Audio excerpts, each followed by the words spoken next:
I don't want to hurt you is a warning. It's not wisdom.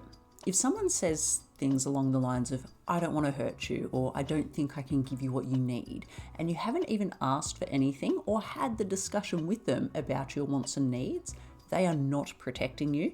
They are pre-warning you. They're saying, I already know that I will hurt you, and I'm not going to do a thing to stop it. Welcome back to the Reconnection Co, where healing starts with self-connection. Now, my name is Talisha. I'm a healthcare professional with over 18 years experience in a slightly different area outside of mental health, but I am currently undertaking accredited training in counselling and mental health. On that note, everything shared here on the Reconnection Co across all the platforms is for educational support, validation, and your self-reflection and self-healing journey. None of the information that I share here is designed to be construed or taken as therapy or mental health advice. So in today's episode, we're talking about a phrase that's often misunderstood and frankly over-romanticized. I don't want to hurt you. This episode is for anyone who's been on the receiving end of this statement or similar, and you're essentially being left confused, heartbroken, and trying to figure out what the hell it all really means. So hopefully by the end of this, you're going to learn what weaponized emotional incompetence looks like, the difference between emotional awareness and emotional accountability, what these pre-warning signs are really telling you, and how you can protect yourself without spiraling into self-blame. And if this episode resonates with you, or you know anyone it will resonate with, hit subscribe, leave a review, and check out the guided journaling session linked in the playlist on YouTube to go even deeper. All right, so let's start with what is weaponized emotional incompetence. As far as I know, this is a term that I've come up with, and I think it very accurately paints a picture of some of the dating bullshit that we deal with. So weaponized emotional incompetence, if we think about what just weaponized incompetence is, that is when someone has the skills of varying degrees in an area, but they make out that they are more incompetent or just useless at a task, essentially to make it someone else's responsibility. So it's a manipulation tactic to get out of doing something that they don't want to do. Weaponized emotional incompetence is when someone is aware that their behaviors cause harm to those around them. And for the most part, it's those that we are in romantic relationships with, but any of our close interpersonal relationships. So with this, they may not be fully aware of what's driving the behaviors and what's lying very deep under the surface of that, but they are aware enough to a point that they know that they have thoughts, beliefs, behavior patterns that cause emotional harm. However, instead of taking accountability and working on their side of the street, they're essentially outsourcing the emotional consequences and responsibility onto you. Now, the biggest flag to identify if someone is weaponizing their emotional incompetence is if they say things like, I can't give you what you want, even if you've never had a discussion about what your wants and needs are, or, and this is often even worse, you have had that discussion and they can give you what you want. Essentially what they're telling you is, I can't give you an emotionally safe, an emotionally vulnerable, and emotionally secure connection. And when they say things like, I don't want to hurt you, they are pre-warning you that they are fully aware that you are on a trajectory where their behaviors are about to come to the surface. It might be hours, it might be days, it might be weeks, it might be months, but they are pre-warning you that they are fully aware that you and them are on that trajectory for them actually hurting you. And what they are doing is preemptively shifting the accountability and responsibility for the harm that they are fully aware is going to happen. They're shifting it onto you.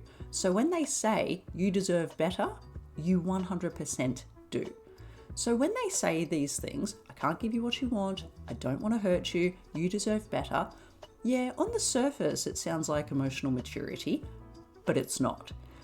If they're saying this while you're actively having your needs met and you haven't asked for more, what they're really doing is naming their pattern. They are pre-warning you, whilst they're also excusing themselves from accountability and actionable change. So they're not just communicating their relational and emotional limits.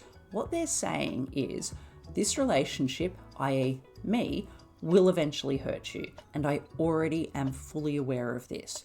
I just don't want to be the bad guy when it happens, and I don't want the accountability, and I don't have the capacity or the insight to take the steps now to address what is actually happening underneath the surface. So I am fully aware that I have something going on, even if I don't know what's driving it, but I know that we are on the path where I am going to hurt you. This is emotional self-protection. It is shifting accountability. Essentially, it's this self-protection happening at the expense of relational and emotional responsibility. So what we need to be really aware of are pre-warnings like this are not protection, they are emotional outsourcing. So let's break it down. When someone says, I don't want to hurt you, but you've never said that you're hurt. When they say, I don't think I can give you what you want, but you haven't even asked for anything, or they have been meeting your needs, they're not protecting you. They're handing you the emotional labor of what they already know they're not willing to work on. It's a smoke signal, not a solution. This person likely knows their avoidant patterns are destructive, their inner chaos they've been suppressing, and they are aware that it is going to bubble to the surface. Again, it might be hours, it might be days, it might be weeks, it might be months, could even be years, but they are aware that something is happening under the surface, and you are on the trajectory for them eventually pulling away, ghosting, shutting down, or completely self-sabotaging your connection. So when someone says anything along these lines, it tells you that your connection is already starting to trigger their fears. But instead of them doing the work, they're giving you just enough warning so they can say, I told you up front. They are putting in that little bit of distance to start protecting themselves so they can disengage, and then essentially they're able to walk away relatively scot-free for a short while. It will eventually catch up with them sometimes. Now, if you are someone with an anxious attachment style or a fearful avoidant that leans a little bit more anxious in the early stages, or you just have a general trauma history, CPTSD especially, when someone says things like this, oftentimes those of us with a trauma history can lean in and try to fix someone when they say things like, I don't want to hurt you, or I can't give you what you need. And the reason why you might lean in instead of letting go and walking away is because it feels familiar, not foreign. So for many of us with a trauma background, again, especially those with inconsistent, neglectful, or emotionally unavailable caregivers, where it was very inconsistent with the emotional regulation and just love and care that we received, love was never just safe and straightforward. It was something you often had to earn to prove that you're worthy of and to work around. So when a partner, be it an actual official relationship or a dating situationship, when a partner says, I might hurt you, or essentially they're saying, I might hurt you, it unconsciously mirrors the early dynamics. They're not safe, but maybe if I do enough, if I stay calm enough, if I suppress enough of my emotional needs, if I love them hard enough, they'll choose me anyway. This isn't just attachment, it's survival patterning.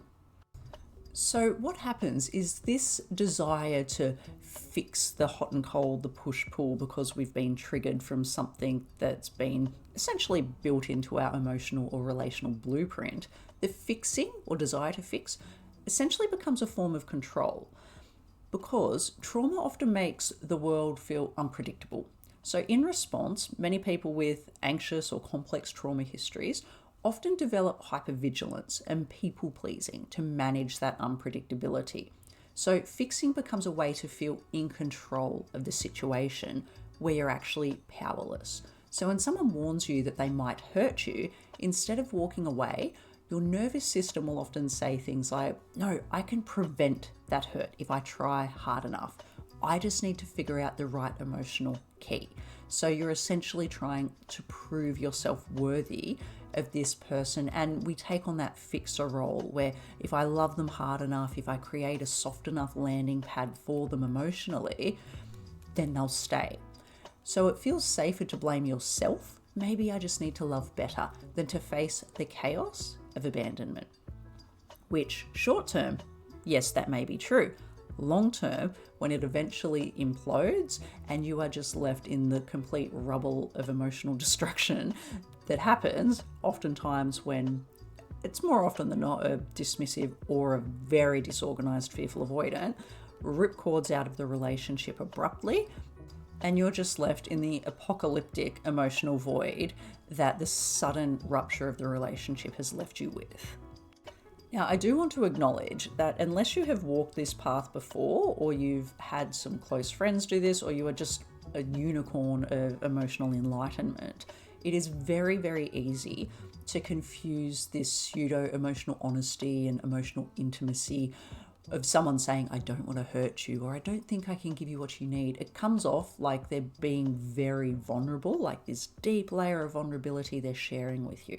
So to those with anxious attachment styles, or those of us with a very complex trauma history, that moment of emotional sharing or emotional disclosure, it's actually avoidance and defensiveness, but it can be mistaken for closeness and vulnerability. So oftentimes you'll think, oh, they're being real with me. This means that they trust me. If I hold space for this, we'll get through it.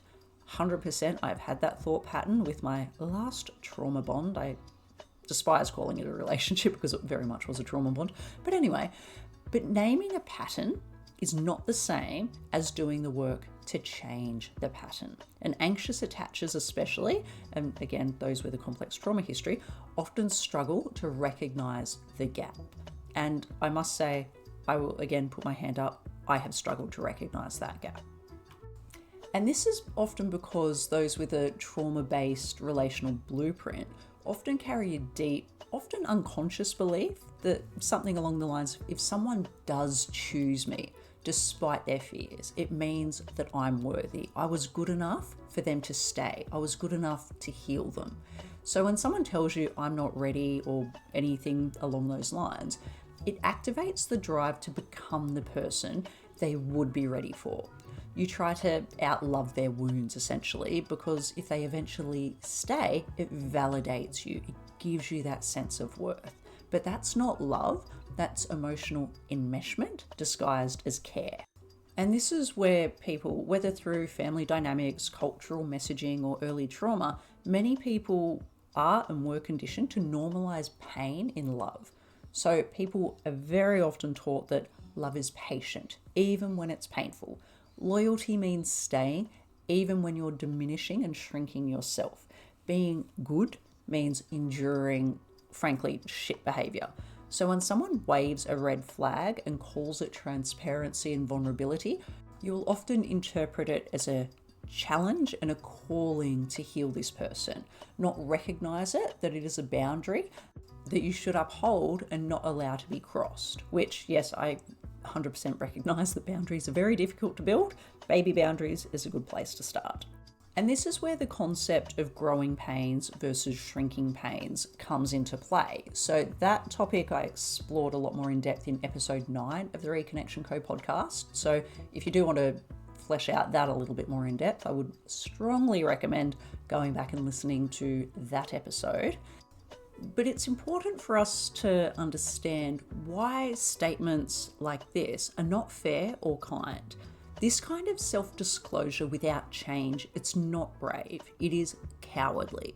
It allows the person to feel honest without being responsible. It allows them to set the emotional tone whilst evading accountability. It allows them to appear emotionally aware whilst refusing to grow. And it essentially puts you, the receiver, in an impossible bind. Do I stay knowing I might be hurt? Do I walk away even if it feels good right now? And often these pre-warnings don't come with concrete actions. They don't start therapy, they don't clarify boundaries, they don't initiate change, they just drop the weight at your feet and expect you to carry it. Now, there is a little bit of psychology behind statements like this. And again, this isn't a channel or a platform where we're going to be diagnosing anyone. I am doing my studies in mental health and counselling, so I am looking at a lot of this through the psychological lens.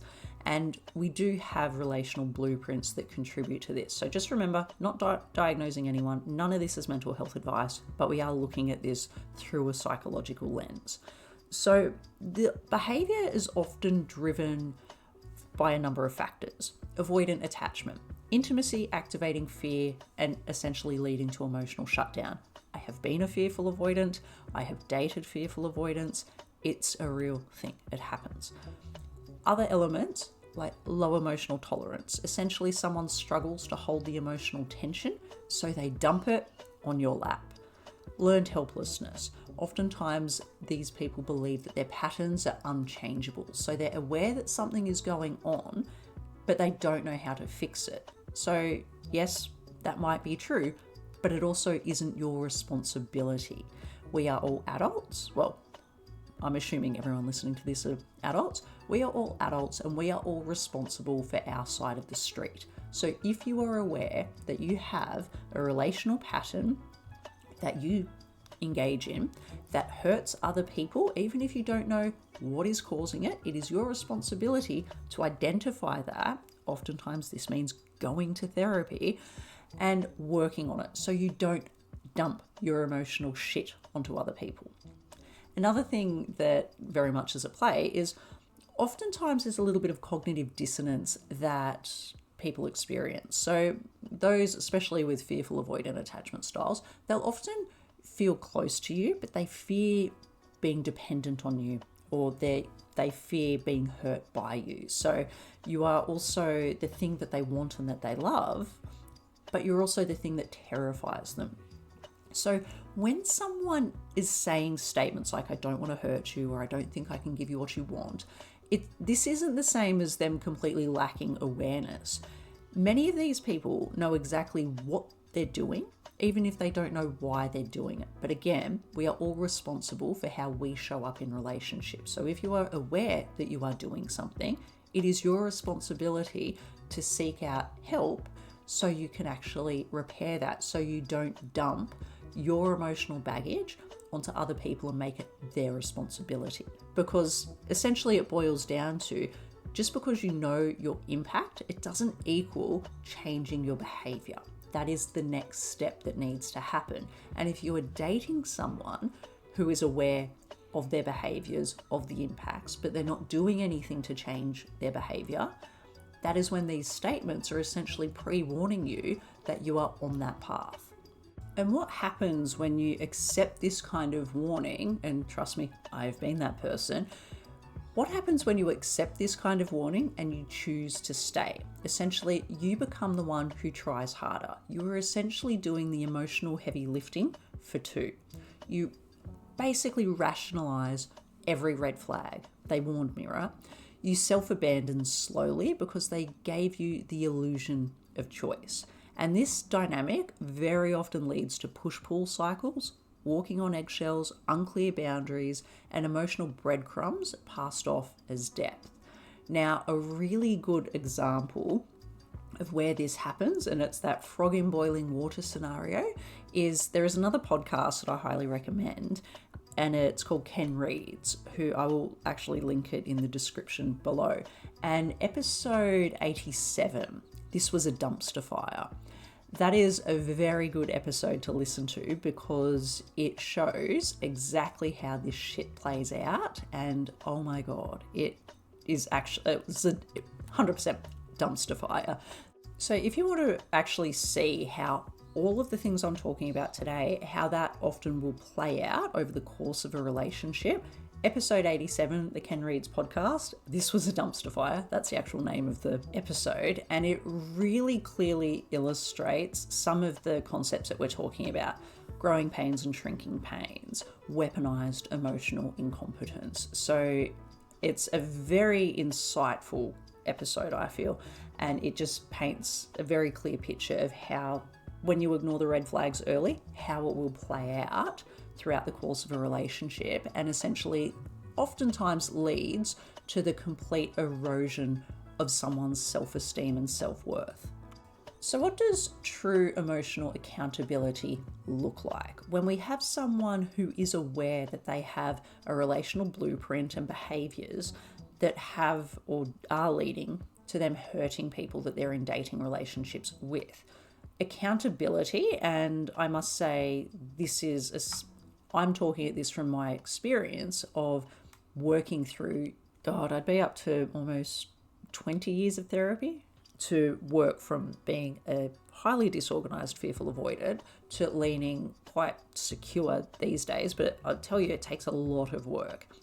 So how did, not just myself, but how do people with disorganized attachment styles or trauma-based relational blueprints actually become healthy to be in relationships with? You need a lot of self-reflection and introspection, seeking therapy, having the ability to clarify emotional limits and committing to the growth of expanding emotional limits, being aware of your triggers but not acting on them. So you're learning how to actually regulate yourself without externally or using people to externally regulate your own emotions. Learning to communicate proactively and consistently, taking actions that match our words. So where this sort of boils down to is it is essentially the difference between someone being able to say, I'm not in the place right now for a relationship, and I know that emotionally I don't have the capacity to show up in a relationship. This is a bit of a boundary or an internal boundary where I might go, or someone who has this emotional accountability where they've done the work, they can go, I know that I'm not going to be showing up in a way that is going to be conducive or healthy to having a relationship. Now, when we have someone who is unhealed, but they are shifting the emotional accountability and they are at that level of, they're aware enough of their behaviors that are harmful, but they are not engaged or self-reflective enough or doing enough work to actually work on their side of the street. This is where we hear those statements like, I can't give you what you need, without any further explanation or exploration of that, or I don't want to hurt you, but I want to be with you. This is a preemptive pass for bad behavior. Now, I know it is a lot easier said than done, but how should we be responding when someone says, I don't want to hurt you? If you've heard this line, it's not your job to fix them, to prove them wrong, to earn their commitment and prove your worth. We need to self-reflect ourselves. We need to be asking ourselves, has this person done any work to change the behavior that they're warning me about? Or are they actively doing any work to change their behavior that they're warning me about? i.e., are they in therapy? Probably not. Am I staying because of what's here or because of what I hope that they will become? Remember, you cannot date potential.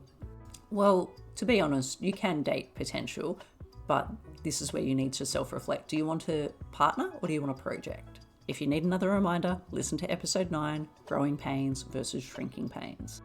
And remember, when someone shows you that they can't handle your heart, don't hand it to them twice. So many of us have stayed in relationships where someone has told us directly or indirectly that they weren't going to show up fully. And instead of listening, we tried to love them harder.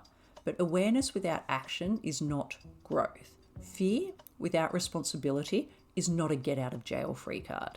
And telling someone that you don't want to hurt them or you're afraid that you'll hurt them is not the same as taking actionable steps to stop yourself from doing it. So if this episode landed, the best thing that you can do to help the algorithm and help this channel and platform grow, like the episode, subscribe to the Reconnection Co. I appreciate your time.